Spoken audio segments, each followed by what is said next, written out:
Il était un village vivant du labour et du calvat. Ses modestes habitants vivaient en harmonie avec la nature, dans la pure tradition normande. Bois, bois, bois, bois, bois, bois, bois, bois, bois, bois, bois, bois, bois, bois.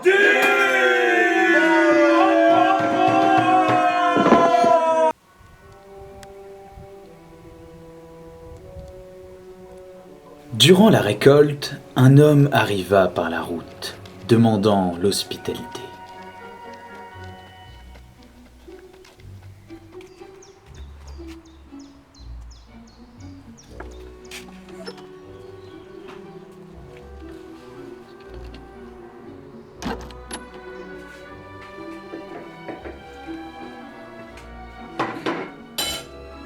En échange de ce service, il leur offrit un fromage sortant de l'ordinaire.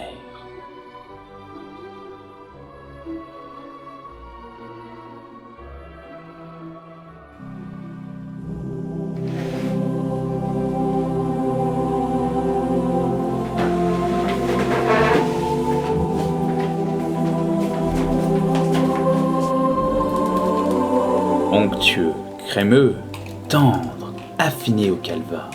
Il était en tout point parfait.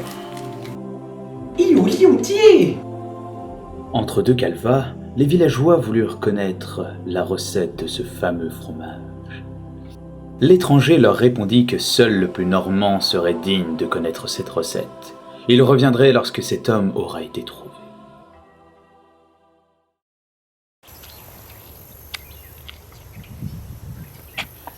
Une bonne chose d'y faite.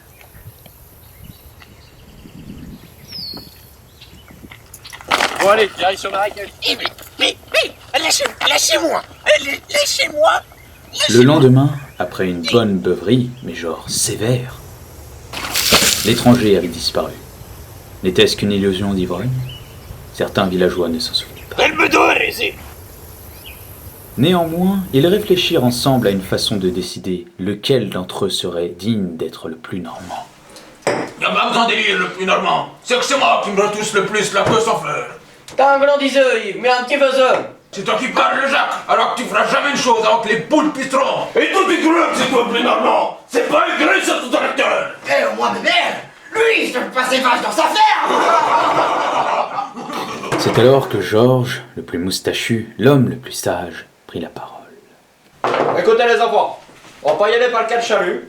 Bougeon n'est pas fleur, fleur n'est pas pomme, pomme n'est pas cidre. Pour mériter le clacos, faut la péter plus haut que notre cul. Je propose de faire les jeux normands. Comme chez PD de grec. Oui voilà, il y aura du calva.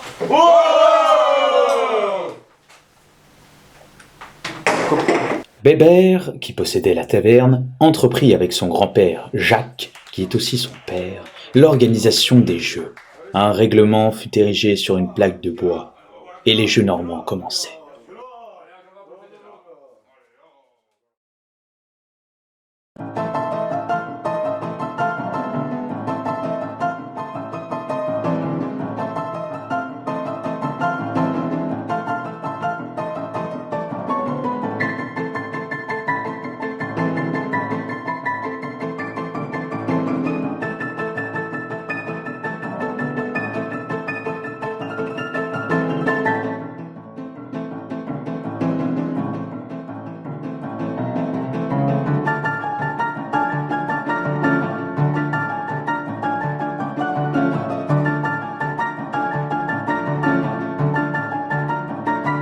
Les épreuves s'enchaînaient, affaiblissant les villageois de jour en jour.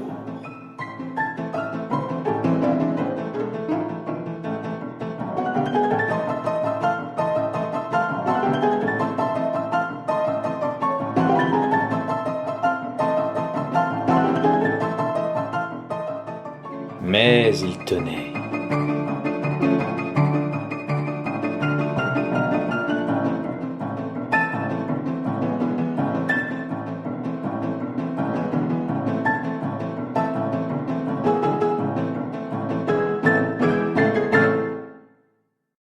arriva enfin la dernière épreuve. Si éprouvante, si dure, si longue, qu'aucun homme ne l'avait achevée. Sur une distance de 3 champs et 75 vaches, les villageois devaient venir à bout de tous les verres remplis de calva placés sur la route. Le tout à cloche-pied.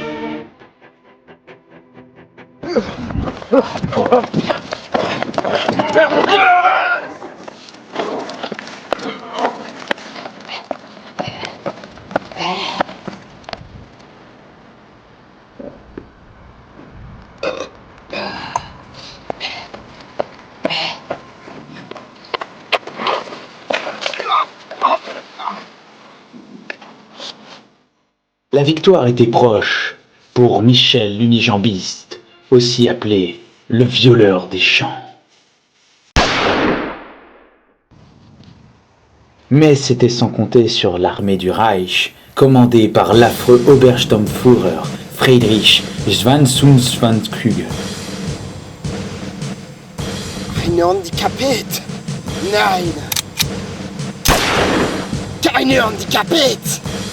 Ramenez-moi ces bouseux! Le calva et le clacos furent supprimés. Il interdit ces jeux, contraires à la morale d'ordre mise en place par le Führer. Les jeux rejoignirent alors les ténèbres de l'oubli.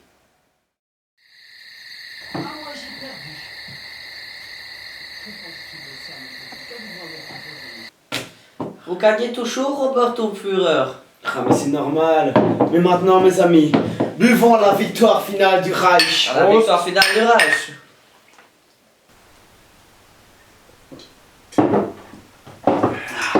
Ah pourquoi nous n'en avons plus? Vous pouvez nous resservir un petit peu s'il vous plaît? Obersturmführer n'a plus de bière. Allez, schnell un peu.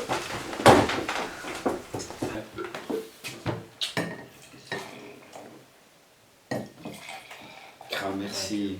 Vous voyez, Obersturmführer, je dis la mission qui fait défaut aux Français. Nous avons bien fait de les envahir. Bon, je vais pisser avec Sturmführer. Allez-y. Prends-toi. Ah, Ulrich von Frieden, j'ai une blague. C'est dans un restaurant. Il y a 2 Allemands qui commandent une soupe. Une soupe. Une soupe. Et l'un dit au serveur, serveur, votre soupe a un drôle de goût. Et le serveur lui répond, et dans ce cas, pourquoi vous ne rigolez pas?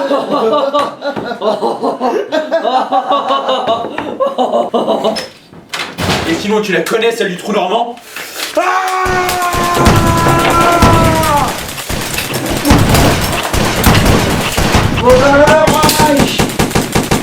Bloquez-vous! Ah, le bâtard! On de l'île de Bulle.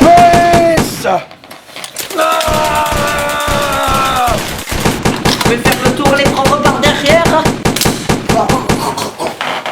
Ulrich! Nein! Je suis l'Obersturmführer Friedrich Schwanzunschwanzkügel. Vous allez mourir!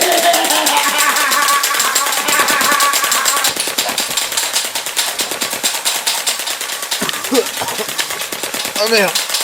Je crois que je suis touché. Ben, dis à ma femme que je l'aime. Ouais. On lui dira.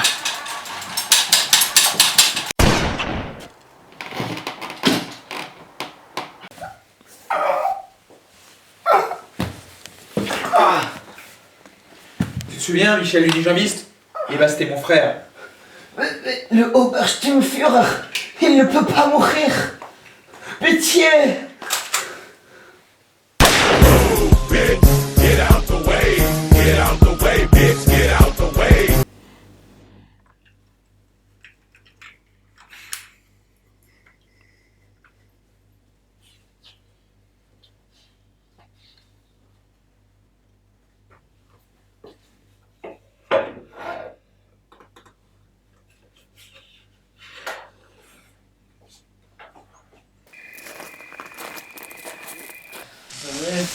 Pipi. Was ist das?